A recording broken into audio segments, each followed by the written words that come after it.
back to Interactive Wrestling Radio. Joining us on the Newsmaker line is one of the owners and the guy behind the scenes of Phoenix Championship Wrestling. I gotta get with it, Arizona. He also runs the training school. Training AZ is the hashtag. He is Dom Vitalli. Are you with me, sir? I'm here, James. Good to be with you here tonight. It's such a pleasure to have you on the show, man. I had on John Wolfgang last year. I had a couple of the guys that you've trained on, and I never had you on, and I don't know if I was afraid of you or what the reason was, but I'm glad we finally got to sit down and do this. Yeah, so am I. Sometimes my reputation precedes me, but I'm a lot easier going than I think some would say once they get to know me, so I'm really happy to be here with you. Very good. All right. Well, I mentioned the things that you do. You are one of the guys who runs Phoenix Championship Wrestling that just ran a show the other week on the 4th of July in the fireworks special, and it was a lot of fun. That was a lot of fun. I told Bill Anderson, if everybody's listening each week to our show, what a great time I had. It was just a wrestling show, and that's such a rarity. It was so much fun to be at that kind of an event. Let's first talk about what the idea was to create Phoenix Championship Wrestling and do wrestling in the desert. Yeah, so, I feel like high-quality wrestling was really missing out here in the Valley for quite some time. And it's a brainchild of myself and John Wolfgang. About 7 years ago, we kind of kicked this idea around about running a show, kind of working as like a sister promotion of PCW Ultra at the time, which was operating, extremely successful shows out in the Los Angeles area. And at that time, for my money, was probably the top independent promotion out there at that point in time. And they had, a who's who on those cards. A lot of guys and girls that you're seeing on weekly television right now, whether it be WWE or AEW, the most prominent being Jacob Fatu. Yes. And, we felt like there was an untapped market out here. And we said, you know what, we have the backing as far as like creatively goes from Ultra. We have some resources out here that we felt weren't being utilized to their fullest potential. And John and I decided to take a crack at it. And, 7 years ago, we ran our first event, which at the time, I think was kind of looked at like one of the more successful events out here. I think we only drew about 100, 120 people, but at the time that was what wrestling was out here. Yeah. And to us though, used to being, at Ultra, where they were at that time drawing, easily 1,000 people minimum each show. To us, it was a failure. And we felt like, we were missing something. And we tried a few more shows after that, and then just wasn't up to what our standard was. And we decided to kind of pull back and put more of our focus on the training center, which opened shortly after the first event was held. Awesome. And the training center has produced some great talent. I mean, you guys have got a local roster of guys that is top-notch. These guys could easily slide into virtually any of the TV shows that are out there right now. And these guys would not seem out of place, and I don't think the shows would be too big for them. You might not agree with some of that, but... No, I think you're right on track, and I'm glad you noticed that, James, because that is our goal. Our goal is to train our guys and girls in a manner where they can go literally anywhere at any time, no matter what their experience level is as far as being an active wrestler, and be able to do the job, whatever it is that's called to them, whether it's, doing a WWE tryout or whether it's, going to a completely different part of the country that has a completely different style of wrestling and be able to adapt and adjust. And our biggest focus, especially for me, in my overall vision of the training center, was to develop, well-rounded, highly trained athletes that have the fundamentals down and kind of build from there. And I think we've done that because we've had a lot of our guys and girls over the past, 6.5 years that we've been open that have traveled all over the country, some internationally, and we get nothing but praise for them. When I hear back from the places that bring them in, they go, wow, like, geez, we didn't, for this person having such minimal experience, we did not expect them to be that good.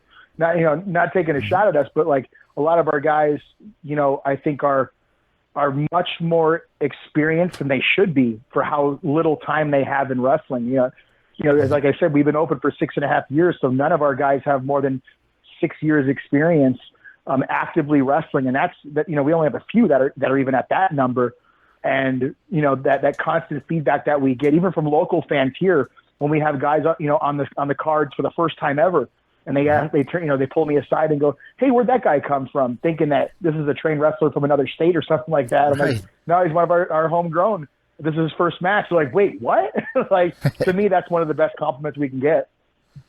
Awesome. Well, we'll get to you training guys, but I wanted to talk to you a little bit about your upbringing in pro wrestling and how you fell in love with all this. I will, in interest of full disclosure, let you know that I'm a year older than you. So, but we're from the same region. I'm from New Jersey. Probably grew up watching a lot of the same things. But what was it about pro wrestling that appealed to you at a young age? And what was the moment that was your first, I kind of like this thing? Yeah, it's when we were growing up back in our day, right. Entertainment was much, there wasn't as much readily available, I guess you could say. So when my dad introduced me to pro wrestling at a very young age, I was a big G.I. Joe guy, a He-Man guy, and I feel like pro wrestling, especially guys like Hulk Hogan, really just kind of fit into that mold, and it really attracted my attention, where it was these characters that I liked now come to life.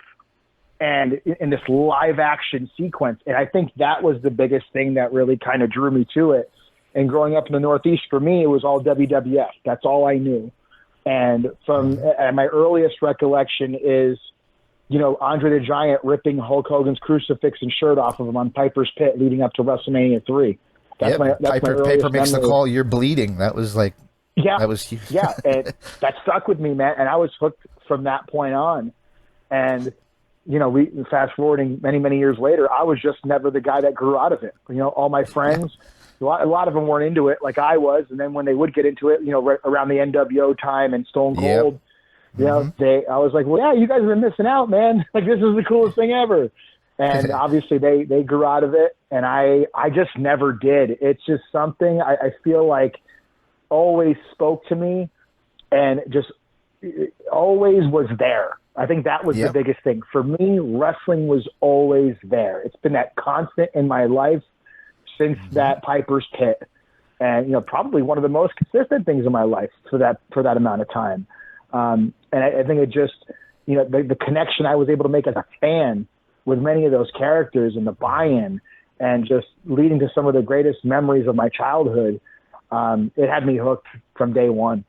Very cool. Mine was a Saturday night's main event, Hogan messing around with Junkyard Dog after a win, and I didn't know what I was watching. I just pulled a little button on the TV, and it popped in my face, and I'm like, whoa, what is this? I'm interested. And I was 4 years old, and, here I am. I'm going to turn 44 next month, and I'm still a wrestling fan, and I thank Hulk for that, and we just lost him. Did you have any thoughts on the passing of Hulk Hogan? Yeah, devastating to the wrestling community. I mean, that's the guy. And I really, truly, honestly believe that none of us are here right now in the wrestling scope if it wasn't for Hulk Hogan in one way, shape, or form. Whether it's the guys wrestling today, whether it's wrestling media like yourself, or anything like that for that matter. Hulk Hogan is was the catalyst to bring this to the mainstream, to make this more popular than ever, to really be that initial boost to get it, out of the smoky arena, territorial, little, no, I must say little because obviously they're selling up the garden before him, but more bringing it towards prominence where everybody knew about pro wrestling, where it wasn't just a niche.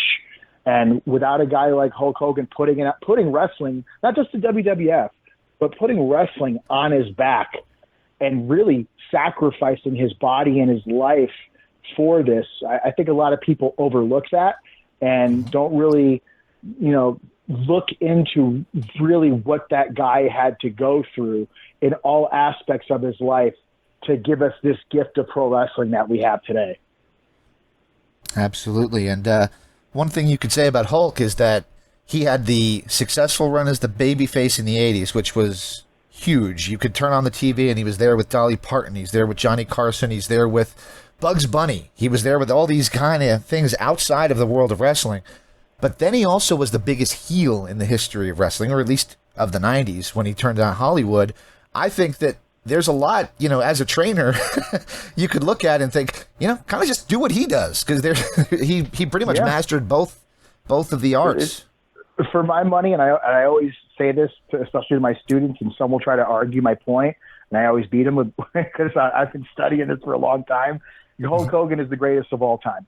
And the main argument I can make is that nobody has ever, one, brought wrestling to prominence like he has, and number two, been on top in two completely different eras with two completely different companies with using two different completely characters. To me, he's the be all end all of what we should strive to be. Wrestling is entertainment at the end of the day. Wrestling is a business for those that are involved in it at the end of the day. And there was no better entertainer, and there was no better person from the business side of things.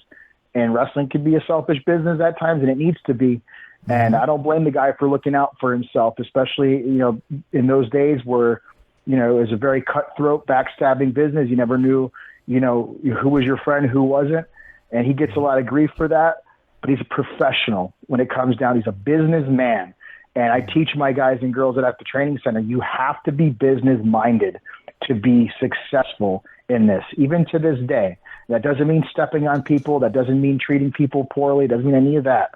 It just means at the end of the day, you are your own small business, and it is up to you to thrive in this environment where there's a lot of options these days. There's thousands and thousands of wrestlers. It's how are you going to stand out, and how are you going to make a living doing this, which is what we do at the training centers. I only want to train people that want to do this for a living. If someone comes in and they want to, just try it out and just see if they like it, hey, more power to them. But our facility is not for people like that, because all the guys and girls that are at our place right now, they are working diligently hard to try to be able to do this for a living someday. And those people that come in that are not fully bought in or not really sure if it's for them, they get chewed up, eaten up, spit out faster than they can look. And it's, not a matter of, beating them up and stuff like that. It's got nothing to do with that. It's just our guys, we set the table for them and let them know exactly what is going to be expected of them at the highest level. And we prepare them for that by being diligent with them at this level. So when they get to the higher level, it's not completely foreign to them. All right. Well, we will get back to the training center in just a second, but let's talk about your training. When you got into the wrestling world, was it a lot different than what you're presenting to these guys today, or was it a completely different environment back then? Honestly, James, a little bit of both, to be quite honest. There wasn't as many options available to train. I came up and started my training in late 2000. And, when I first started looking into it, the internet was in its infancy. So I had a little bit more resources than those in the past. And, being in upstate New York, just trying to do my own basic research, the closest thing I found was the Wild Samoan School in Pennsylvania. So I was like laying the groundwork to be able to get to train there and go to school out there. I was trying to figure all that stuff out. And then just by happenstance, I, walked ass backwards into finding out there was a training center about a 20-30 minute drive from where I lived.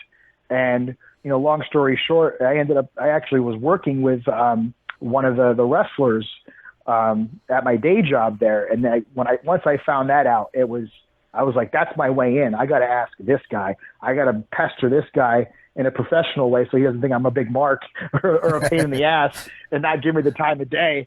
And, to his credit, he was old school too. So it wasn't just like, hey man, can you train me to be a wrestler? And he's like, sure. Like, he blew me off so many different times in a polite way.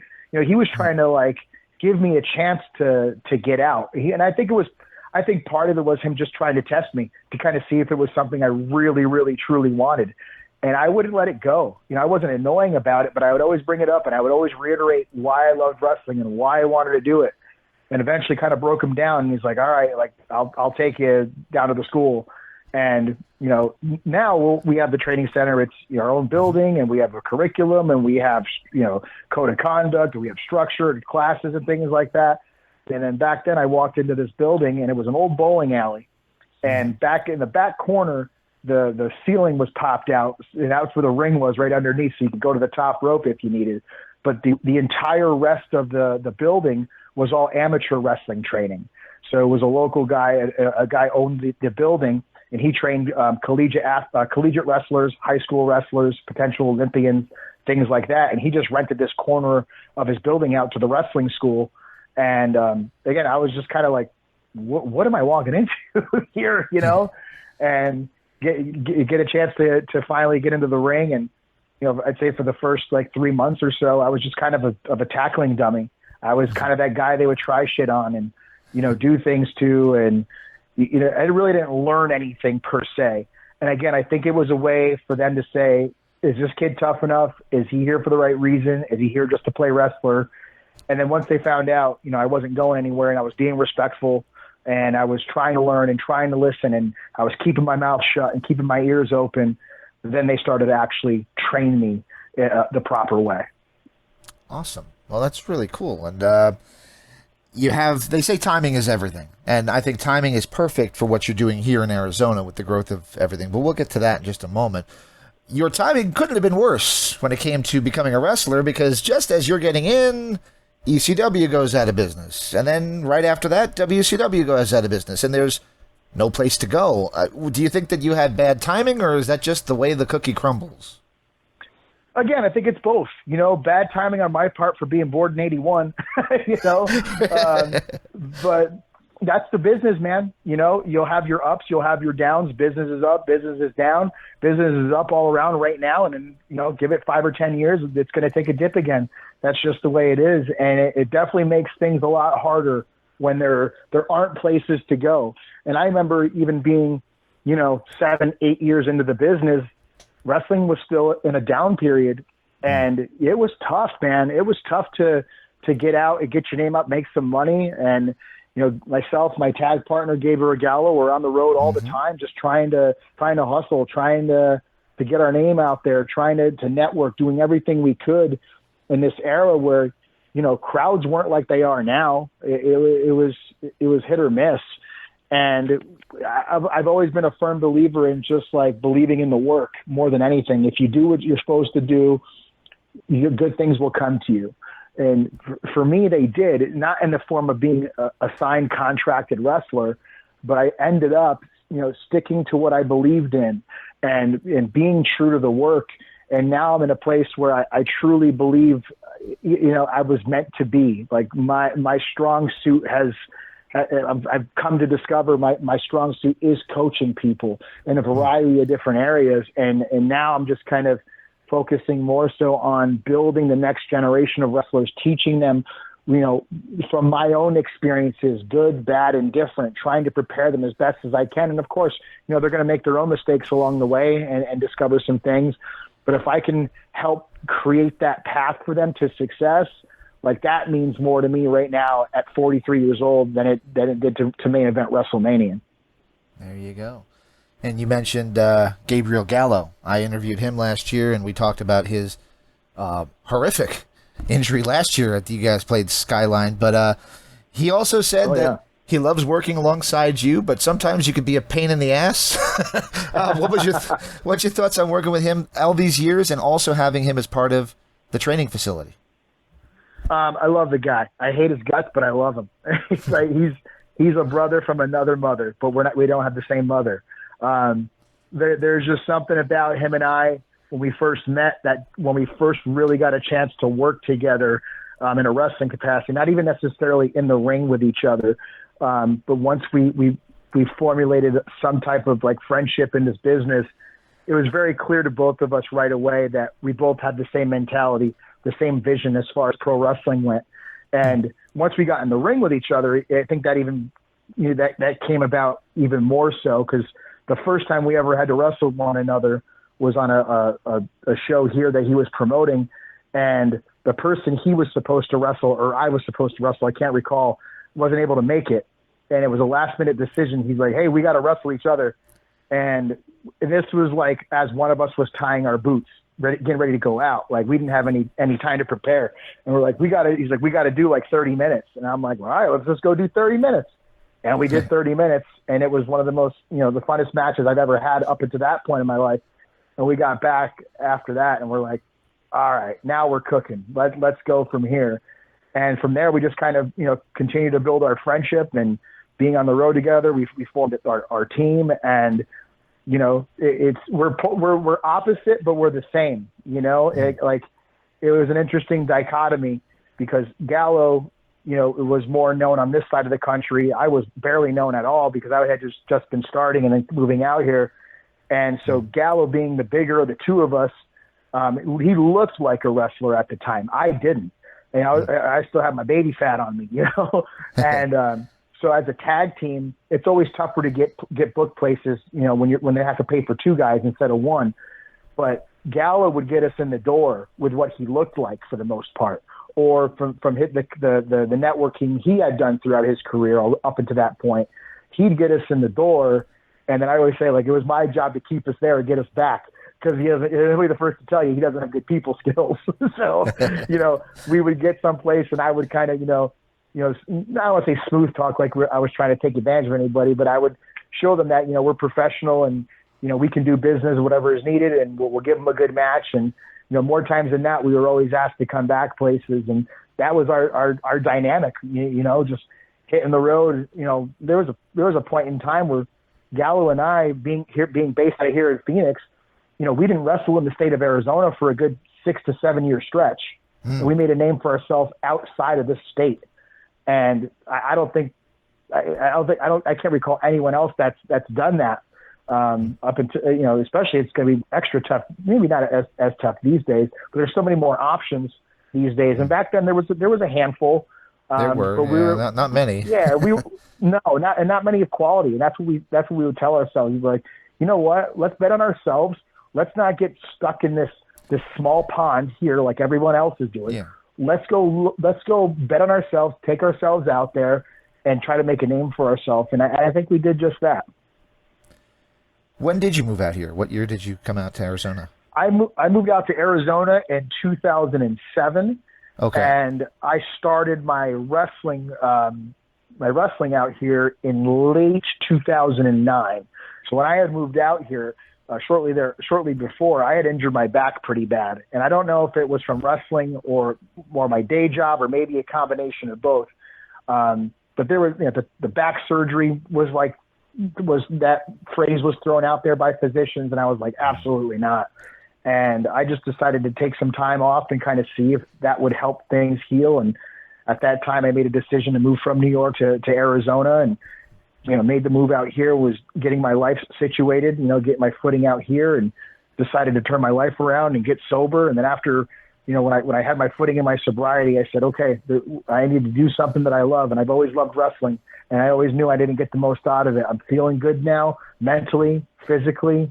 Let me take a crack at it. And that's how I connected with Gallo out here in 2009. And we've been going ever since. Very cool. Gallo said something go ahead. I was going to say, James, because to your other point of your question that I totally bypassed about Gallo and having him at the training center, I think he's been one of the most valuable pieces that we've had as an addition to our training center. He's not there as often as he'd like to be because he's on the road full time with AEW now. Mm-hmm. But I always still consider him our head trainer, because he really did help me formulate the image of our training structure in the early days of training AZ. And I to this day, I really feel like he's one of the best trainers that there are out there. He's so well versed in this in every aspect. You wouldn't think that just by looking at him, but he is amazing in a training capacity. And I think we're very fortunate to have him a part of the training center. I got to tell you, my kid pops every Wednesday night. He looks for him in the crowd whenever they fight outside the ring, which is in every single match. He's looking for he's looking for him, and he's like, "Oh, there he is. There's Gallo." So he loves seeing him there. Gallo did say something about training that interested me, and I'm going to kind of pick your brain with it. He said you can't train guys today like they trained them back in the 80s. And then I see the Outrunners come out of the back and have a match, and I'm thinking, yeah, but it still works. That kind of style still works. Is that true? I mean, do you have to, or what's your take on his view on that? Well, I guess it depends on what he meant by the way you trained guys back then. It was a lot more torturous back then, that's for sure. But a lot of it was just for the sake of torturing guys, where we do some training right now where it's pretty torturous, but it's not on purpose, and it's not done in a way in a malicious manner or anything like that. It's done in a way where some people on the outside looking in might go, oh, that's unnecessary. But everything we do at the training center is completely done for a reason. And it's tried and true. And the guys, the light bulbs always go off for the guys after a while. And I always tell people from day one, every single thing we're going to do here from day one, whether it's inside the ring or outside the ring, applies to wrestling. You may not see it today. You may not see it next week or a year from now. But eventually, everything we do, you're going to go, oh, that's why we did that. Oh, that's why we did that. So in that aspect, yeah, wrestling's much different. But as far as like the in-ring, it works. The way I look at it, it works for the Outrunners because it's different than what everyone else is doing right now. Everyone else kind of falls into this trap of trying to. It's monkey see, monkey do, especially on the independents. Somebody will see somebody or something get over, and everybody wants to copy what they're doing. And from my perspective as a trainer and a promoter, I don't want the same old stuff. I don't want guys that I can interchange with each other over and over again. I want uniqueness. I want someone to be special. So the way, I train our guys, and so does Gallo, in an old school manner. Like our guys, I don't teach dives in my school. Now, can my guys dive, and do they dive on shows? Yeah, when it's necessary and when it makes sense to do it, and when it's low risk, and we train them in the fundamentals of wrestling and body control and movement and footwork, so they can do a dive without ever even having to practice it. And I hear so many horror stories of other places teaching. They have steel chair class where they're teaching each other, hitting each other with chairs and stuff. And it's just preposterous to me. It's laughable. And I really do think the old school way of wrestling is the best way to present yourself as a wrestler, because if you know how to work the old school way, you can work any other way that you need to. Very cool. And you said, before we started, I'll mention that there was a really impressive tag team at the show on the 4th of July. The Masked Superstars. No, it wasn't Bill Eadie. We might know them. They might be familiar to you, but I'll leave it at that. You came out. You didn't, but they came out, cut a promo, and you told my wife to get back in the kitchen, which I thought was fantastic. And you brought a little bit of Memphis wrestling, and it was like, there was a guy behind me I'd never met before, and he and I just started talking, and he kept saying the same thing I did. He's like, this is great. I just moved from Chicago, and I've been looking for some kind of wrestling, and this is great. And I think you guys really hit a home run that night, and you did it just by bringing a little bit of that old school flair to pro wrestling and to a new audience and new eyes. Yeah, the old school and basics work, man. It's the easiest language to understand. Especially with an audience like that for the most part, wasn't familiar with us. It was an event for the city on a holiday, and we're presenting wrestling to these folks that may or may not even be wrestling fans. So it's our job to make this as easy as possible for anyone and everyone to follow and understand what's going on. And I think you'll even take notice that, I don't think any of the matches really did anything on the outside of the ring that day. There's no need to, Exactly. And it's all simple crowd interaction, knowing your basic fundamentals of wrestling. Again, there's that bad word again, the F word, fundamentals, which people seem to just gloss over, but not me. And just having fun and being in the moment. That's the biggest thing for a wrestler. You gotta be in the moment. You gotta hear the crowd. And it's that term, hearing the crowd, has different meanings the longer you've been in wrestling for. It's very hard to understand that when you're a new wrestler. But when you've been doing this for 20-something years, that's my favorite part of wrestling, is just going out there without a net and seeing what we got, and then just react from there to how the people are reacting, and then take them on that emotional roller coaster and be the puppeteer to the puppets out there, just making sure they have a good time and it's easy to digest. And I think that show itself was very digestible to any type of audience that would have been there. I agree. You did an interview with WrestleZona, I believe that's what they call themselves, and I always like to give them credit if I piggyback on something that somebody else asked you. And you mentioned in passing that some of the legends have told you what a great job you're doing with training and how this is where you're supposed to be. And I did read, I would call him a casual friend of mine that passed away a year ago, almost to the day, was Kevin Sullivan. And then I know that was one that might have said it to you. But what are some of the names that have seen what you do and have told you, this is your calling, this is what you should be doing? Oh man, I don't want. Yeah, but what do they say? Be the name that's dropped. Don't drop the name. But I'm not ashamed.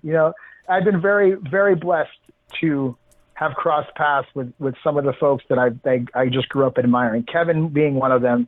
I know you had mentioned his name, but I have to give him credit. I really truly believe without his stamp of approval in our infancy, we wouldn't be where we are today. He was the first name that really gave us credibility. And I had a chance to work alongside Kevin for a while out at Ultra. And at first, I didn't know him at all. And then he saw me work in the ring, and I think I kind of gained some respect from him in that regard. And because I remember that one of the best compliments I've ever gotten was after that he goes, "Man, brother, you sure know how to sell, kid. Man, so many others could learn a lot from you about selling." And I was like, "All right, I'll take that," And so when I presented the idea, the concept, the structure, the curriculum, all that stuff to Kevin, and he was nothing but gracious enough, number one, to hear it, but very complimentary to what we were doing. And kind of, he would tell me some stories about, the Florida days and how similar what we were doing was to Florida. And to me, that's the ultimate compliment, because Florida, man, talk about a hotbed in its day. Very few places were hotter than Florida, not just temperature wise, but business wise. So he was kind enough to do a testimonial for me and kind of put the school over like that. But we've had so many guest trainers, and not even just guest trainers, just former, not former legends come in and in passing and whatnot, and really just kind of see what we're doing. Guys like, Jerry Lynn has been a guest coach at our facility a couple different times. And he's like, "You guys got it down, man." He's like, "Every school needs to be running like you guys are." He goes, "And I'll come here anytime you want and help you guys out in any way I can." Being a big ECW guy for me too. Yeah.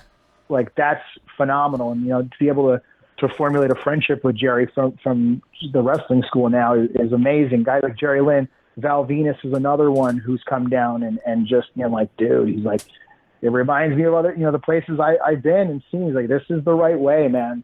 I was watching him. I was at that show at the Eagle, and I was watching Val Venus watching the matches.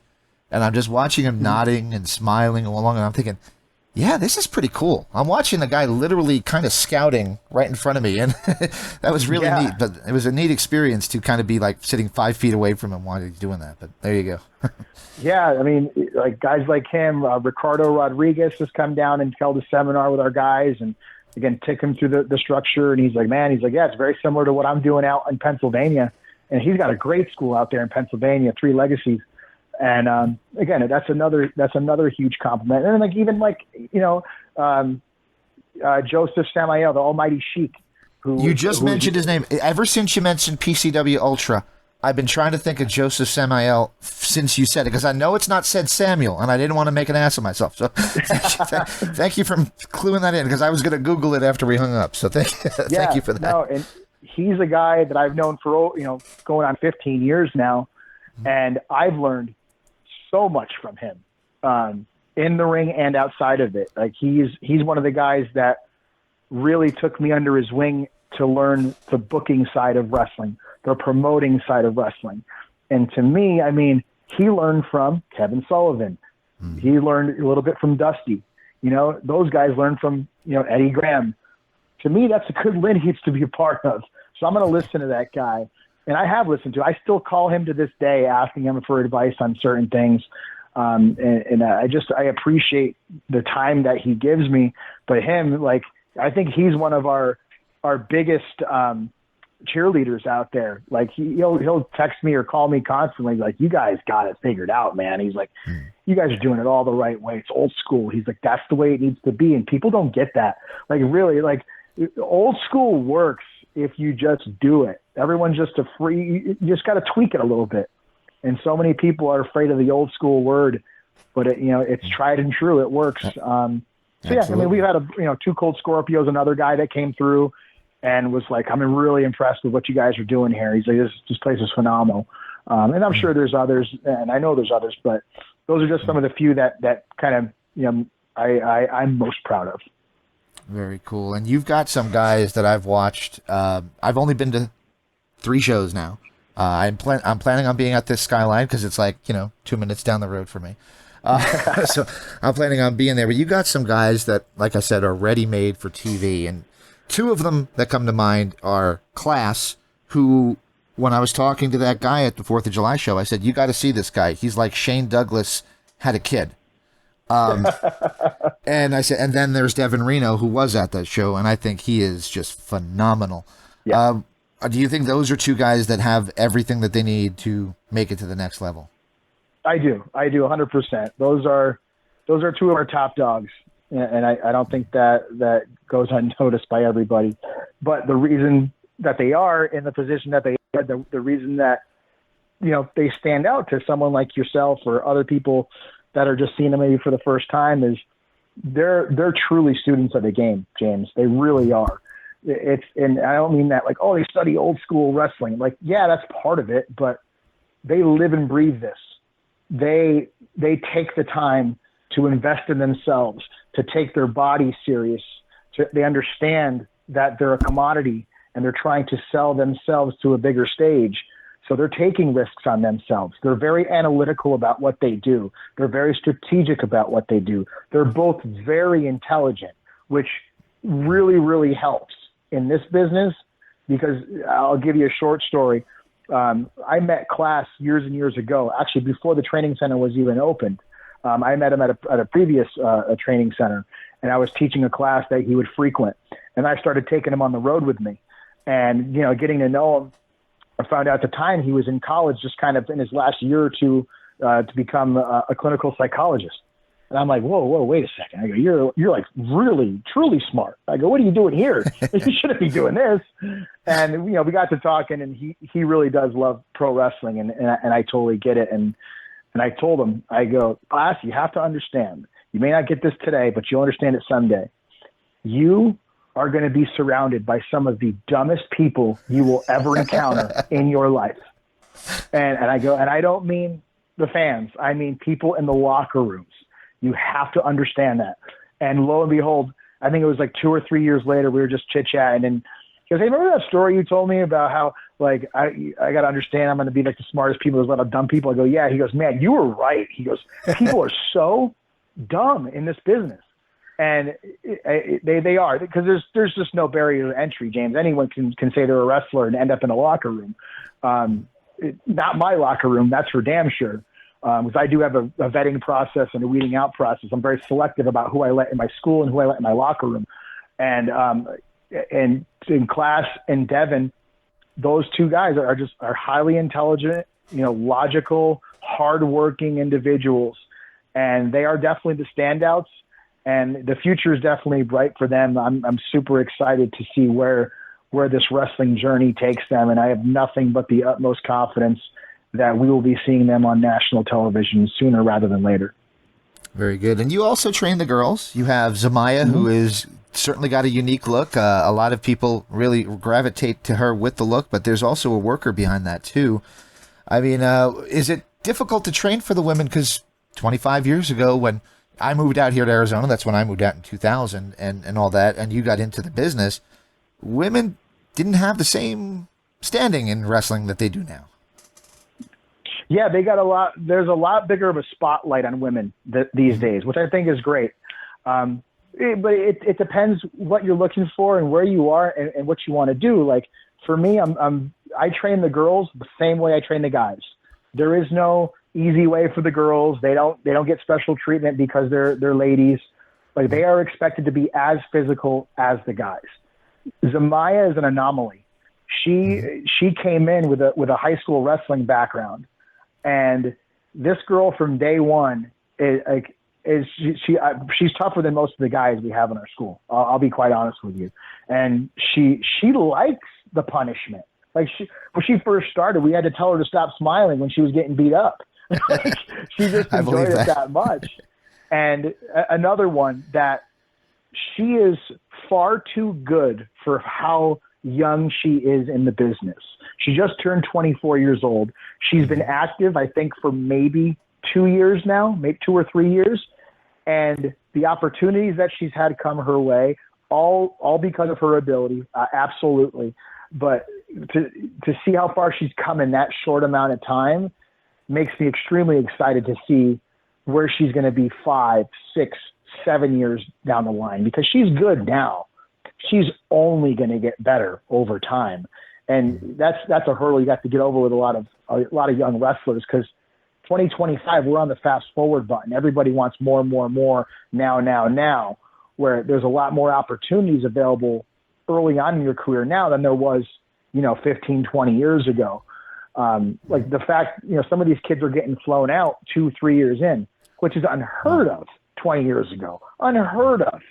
And I think sometimes this generation kind of forgets how spoiled they are, But for someone like Zamaya, I can't say enough good things about her. But women's wrestling in general, I may have an unpopular opinion about it. And what I mean by that is I think there's a big rush from places to get women on cards because they're women. Mm-hmm. I will be quite honest with you, James, and if this gets me heat and flack, I don't care, because I said it before and I'll say it again. There are a lot of women on the independent scene that are horrendous, that are absolutely terrible at wrestling, that are god awful. But some of them were on TV. Yeah, there you go. For that matter, on Wednesday nights for sure. And, that's for sure. Don't want to get Gallo in trouble, but there you go. He knows how I feel. It's okay.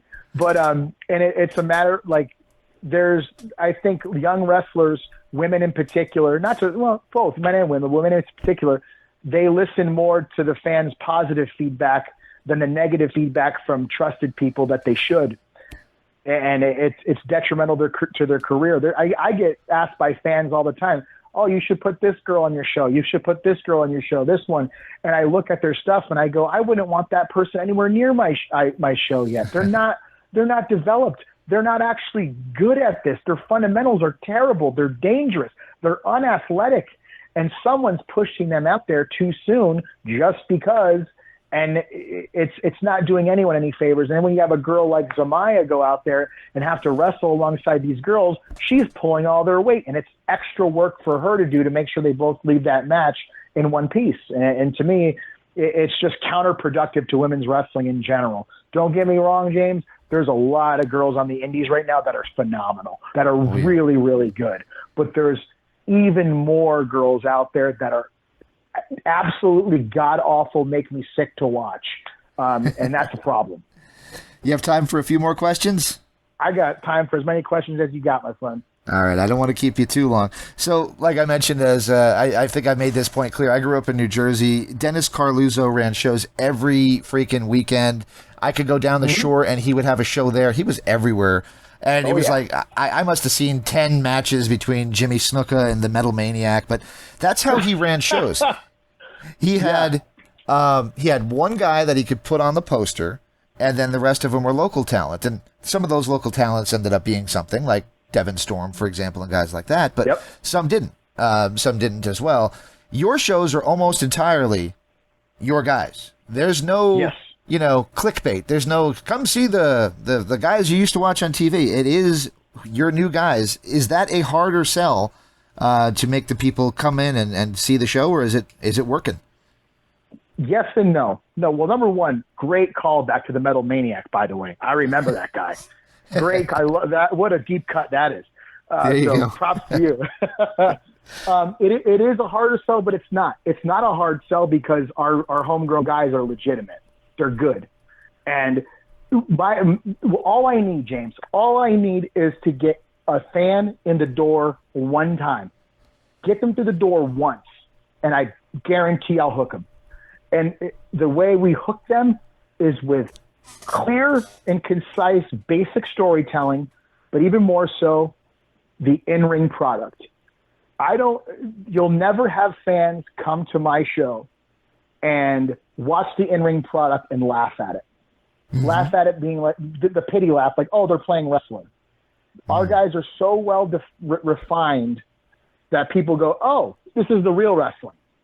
And not to throw shade on anyone else or any place else, but a lot of other places, especially around here, they're just throwing anyone in the ring, and it's embarrassing. And people, and that's the hard part of my business is if I get a casual that somehow, some way goes to another event out here, and they see some of the trash that's in the ring, mm-hmm. then when my poster gets in front of them, they automatically assume we're the same thing. So that's an uphill battle for us. But all I need is to get people through the door once. And you say, is it a challenge or not? Obviously not, because we're out drawing everybody out here. But by more than a lot. By a lot, and, yes, I know. Yeah, that's true. To me, yeah, if the guys weren't as good as I say they are or think they are, people wouldn't be, clamoring to come back to the next event like they are. We have a incredible pre-sale. We have season ticket holders. Like tickets, selling tickets to an event is a constant. Like it's something that we are always working on, always hustling, always trying to promote in every little way we can possibly think of. We're trying to get our name out there. But I think that's one of the things I'm most proud of is that we have such successful events with these enormous crowds with all homegrown guys. It's just a testament to the hard work that these guys are putting in and the buy-in that they have to the system and the sacrifice that they're making with their times, their time, their body. Like it works if you work it. We have this system in place, and I keep trying to tell people that my biggest thing is the numbers never lie. That's my biggest factor there is what do the numbers say? And the numbers are trending upwards for us. They have been since we started this thing. And it's, again, where we are right now, we're not there without the help from every single person that's involved in that show, whether it's the main event wrestler, whether it's the person that's ringing the bell, to the person taking tickets at the front door, to the person selling merchandise at the merchandise stand.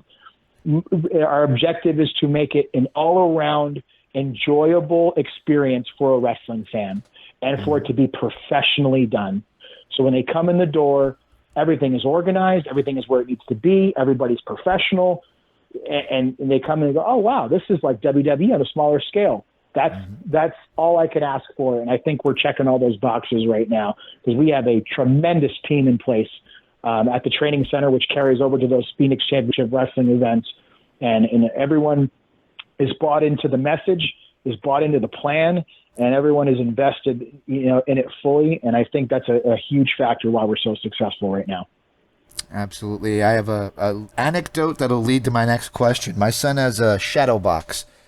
He was handed I call it a bad blaster, the Roman candle things you guys fired at the 4th of July. He has that in there, as well as a piece of the table that you and Devin went through back at the Skyline last year. And yeah, I mean, he loves, grabbing these little trinkets from the shows. That event, the Skyline show last year, 1,500 people in the high school gym, like I said, just down the road from me. You're looking to top that coming up here next month for the 7th anniversary. At that show, you had what I would call more of an ECW style match. And by the way, that's when I knew that you and I were going to get along, when I heard you say on that other interview that you loved ECW. And you also had the appreciation for Hulk Hogan. If you can do both, you get it.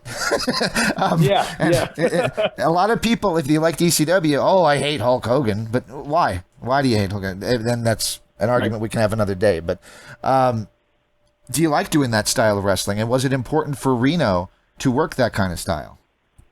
I mean, That's a good question, James. It's not my preferred thing to do because it hurts so much, you know. I mean, I'm not a deathmatch guy. I don't believe there's any place in wrestling for that type of shit. To be quite honest with you, a street fight, different story. If it calls for it and it makes sense, then yes, go for it. Me personally, Dom Vitalli, I am not a technical wizard. I am not a technical genius. You're not going to see me go hold for hold with anybody in the ring. More so when I was out there wrestling on my own, or even with Gallo, we were brawlers. We'd fight. That's what we would do. Not necessarily with tables and chairs and this and that. It was for Gallo and I's mindset, whether we were a team or individually, was when we go out there, it's a bar fight. That's what we're looking to do. We're going to get into a bar fight with you. So for that match with Devin, you know, there were some things that kind of led up to that match where a straight up wrestling match just really wasn't going to solve the issue, you know, and things kind of got personal when, between him and Jimmy House, who was a student of mine. And unfortunately, he was supposed to be in that spot at last anniversary against Devin Reno, but he had a severe knee injury a couple of months before the card, so we had to pull him from the match. And so Devin, you know, did some rather insulting things to Jimmy. I kind of stood up for him, and Devin kind of crossed a line verbally with me that I don't take lightly when it comes to family. And that was, you know, a regular wrestling match was kind of out the window at that point. So the street fight was the only option, I think, at that point. And to Devin's credit, you know, he had never been in a match like that in his short career, and he held his own, man. And he was right there with everything. And, you know, I was very happy with the match, especially happy with the outcome because I won. But I mean, to me, it showed another level of Devin Reno, and it reinstituted to me, like, okay, like, this kid's going to be good. Like, I know he's good now, but he's only going to get better too. And it really, I think it boosted his confidence quite a bit as well, because he was a great wrestler in general up until that point.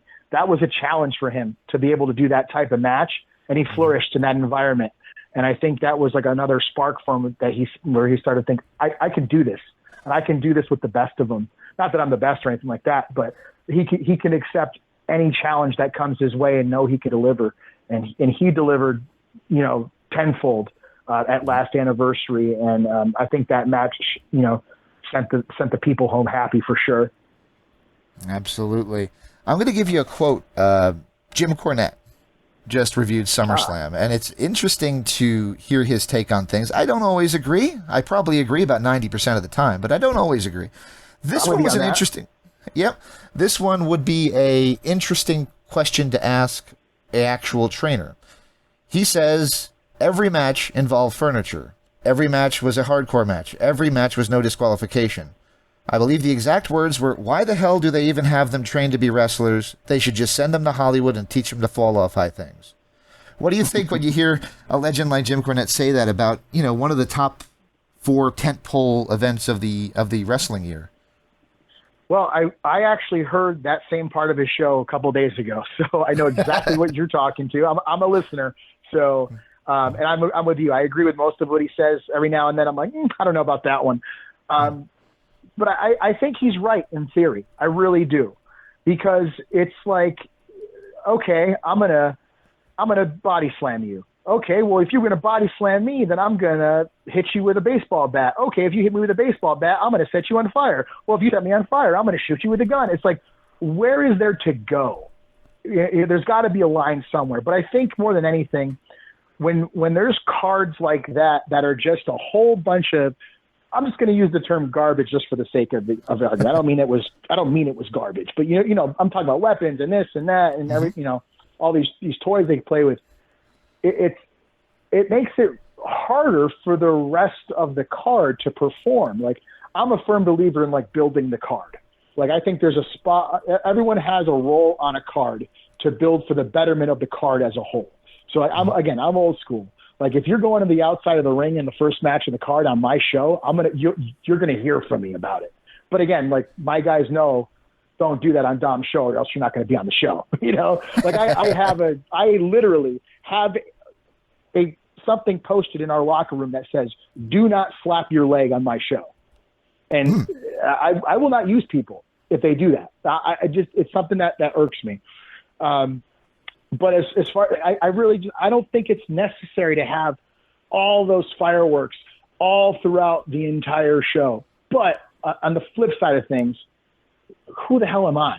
I'm not WWE making billions of dollars a year, you know? So who am I to say that they're wrong? If the people enjoyed it, if they're making money, if all that's complaining about it is the internet wrestling fan, which I don't believe in the internet wrestling fan or anything that they say. I believe in ignoring the internet wrestling fan, to be quite honest with you. And that's what I've done. I think that's, if I could digress for a moment, I think that's a huge reason for our success locally here is I don't cater to the internet wrestling fan. Not that I don't like them, not that I don't, want them to buy tickets to the show. I think they're entitled. I think that they think they're more important than they actually are. And I think they lose sight about, who are you paying to see? The wrestlers. The wrestlers aren't paying to see you. And I've had horror stories with wrestling fans here locally in the past where, me being a father now to a young boy, like I wouldn't want to bring my son to a wrestling show with some of those fans in attendance. But well, I mean, I'm going to mention it. The Masked Superstar got hit with some ice at the show I was at. And, yeah. And my thought was, I turned around, I was ready to go for him because it's like, that's that's not what you do. You behave. These are the guys. They're there for a reason. You're on this side of the guardrail for a reason, and there you go. Exactly. And there's a lot of instances like that, James, where their behavior turns off the regular fan to coming to the events because they don't want to be lumped in with those type of people or in proximity with those types of people.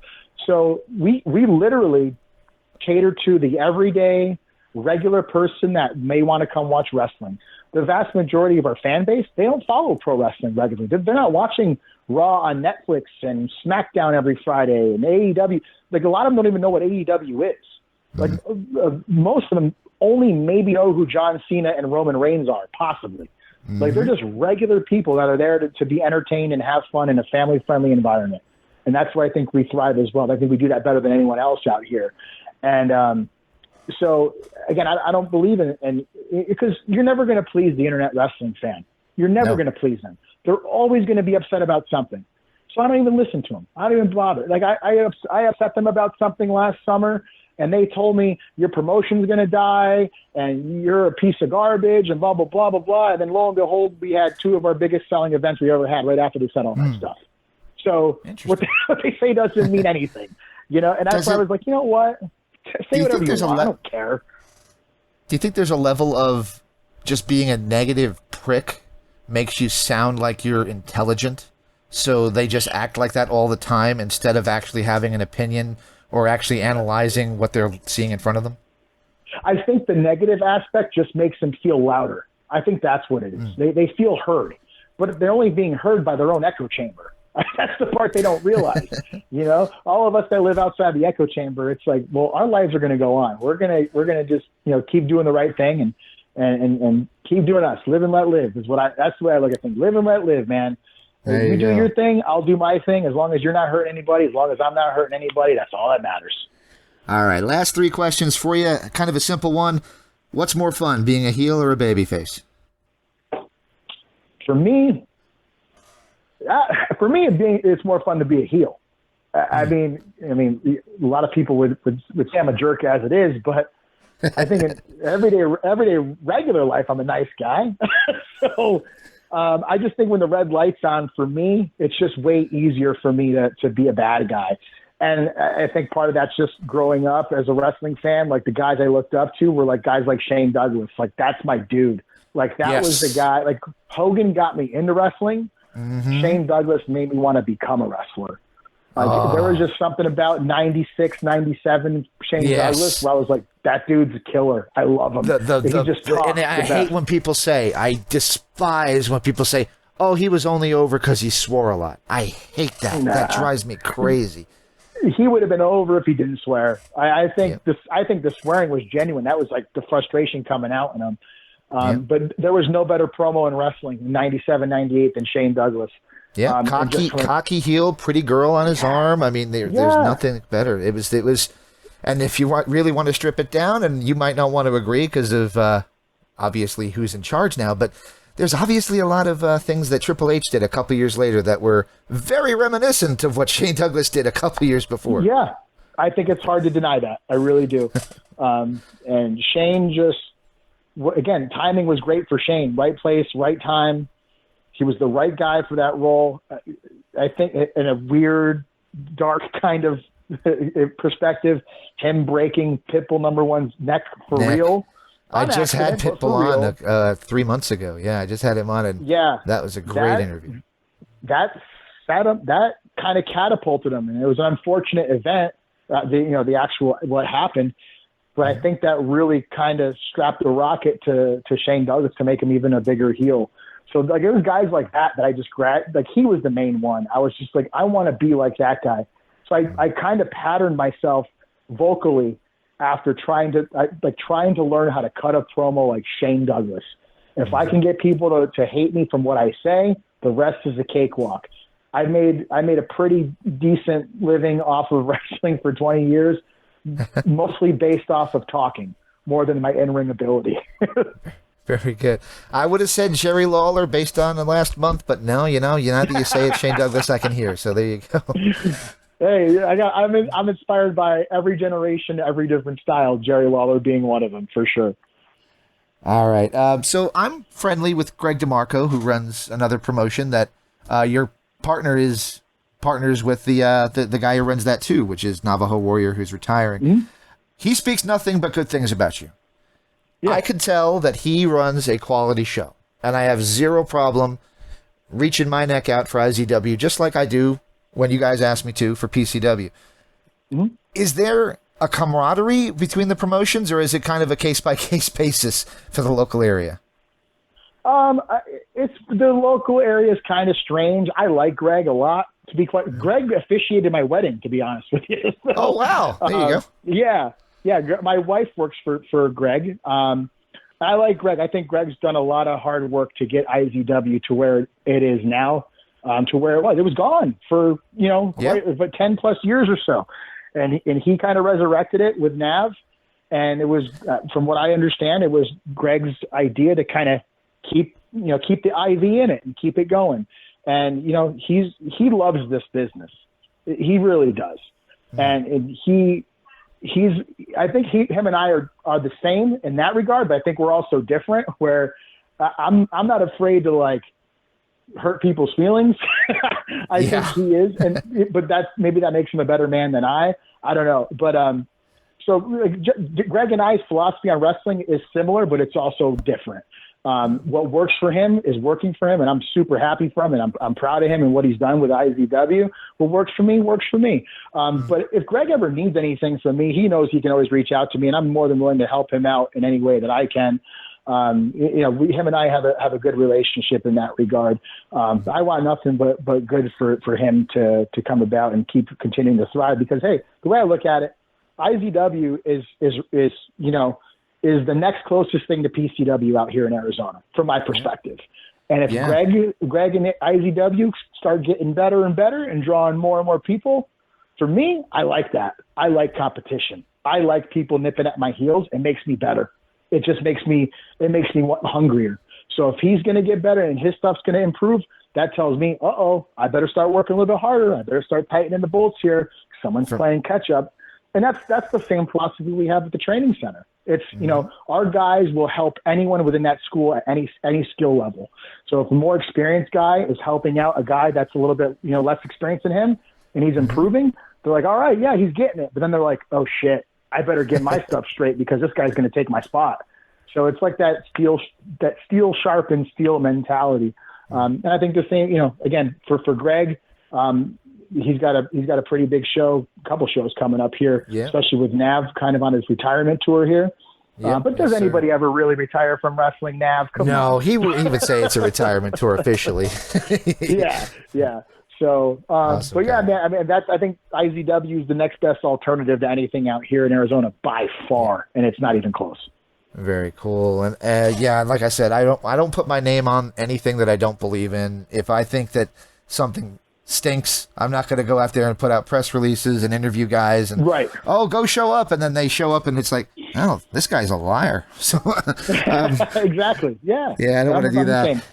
So with that in mind, PCW has a show coming up, the 7th anniversary Skyline. It is in September. You guys are looking to top your record. You're looking to do the biggest show in the history of independent wrestling here in Arizona. I guess, what's your final thoughts as you head into Skyline High School next month? This is the most exciting time of year to be a fan of PCW, honestly. Everything we work for year-round, it gears up for the anniversary event. And if you guys, any of you guys were in attendance like you were, James, last year for anniversary, it was to me, it was a game-changing event. And what we have in store for September 13th, Anniversary 7, is going to pale in comparison. Well, last year is going to pale in comparison to what we have going on this year. Jimmy House is going to be going for going after the PCW heavyweight title against Kevin Koa. Jimmy has just been a house of fire since he came back from injury. The people love him. He has such a connection with the people out there, especially the young fans. They are all behind him and are really eagerly hoping that he captures the title from Koa, who's has his own issues to deal with within his own group of friends there, the GFY contingency. And then we have the PCW Tag Team Championship match, the Pretty City Express, Devin Reno and Class, who we talked about earlier. Will be By the way, I love that name better. I like that better than Power and for and sure. And they're going to be defending it against, by far, the best young tag team in the Southwest. It's not even close. And I say that, are they is the team called Young Money, Jaden Monroe and RJ Wild. Are they as refined as some other teams or as experienced as some other teams out here? No, not at all. But these guys are far too good for how young they are in the business. And this is another group of wrestlers that, give them 5 years, it's going to be insane how good they are. And they're on this upward trajectory right now where, again, they have a connection with the crowd as well. And I'm really looking forward to seeing these young bucks get in there and, get a crack at these two grown men, Clash and Kevin Reno, who have a stranglehold in those tag team titles. And we also have Natalia Markova from the NWA, who's going to be coming out. And she's going to be teaming with Zamaya against Coach DK, the PCW Women's Champion, and Taylor York. For those that are coming out to look for some of the female talent, Taylor York is a Training AZ alumni. She's one of our homegrown talent, very new to the scene.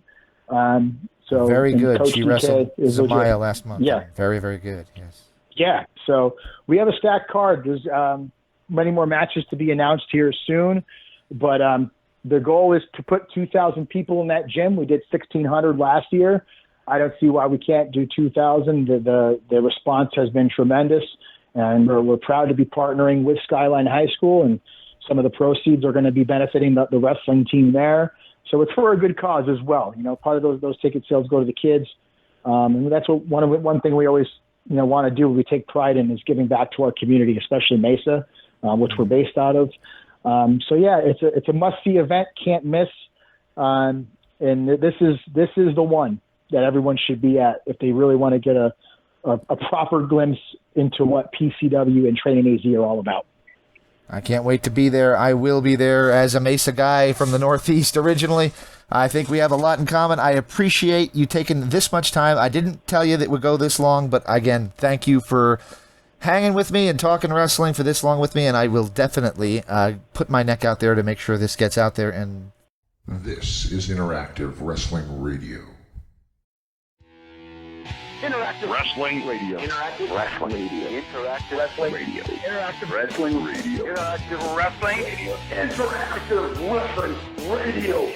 Oh, for us. Featuring the interactive interview. Interactive interview.